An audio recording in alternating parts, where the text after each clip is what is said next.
And as I said, despite the progress that we have in reducing domestic violence over the last 40 years, many victims are still trapped in life-threatening situations. And addressing domestic violence calls for all of us, including a government-wide approach and programs that work together to provide a comprehensive response.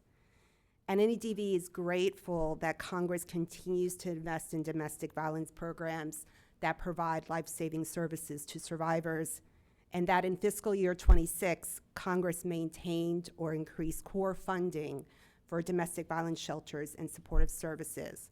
But as DV count reports reveal, and as our panelists have so powerfully presented, the needs of countless survivors are still going unmet, and increased investments are critical to meeting the immediate and long-term needs of every survivor. To our congressional audience, you know we're in the midst of fiscal year 27 appropriation season.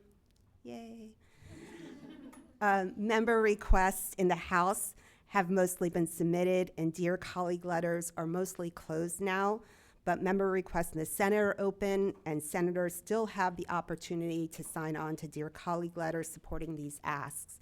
We urge your continued support as the appropriations process moves through committee and final passage.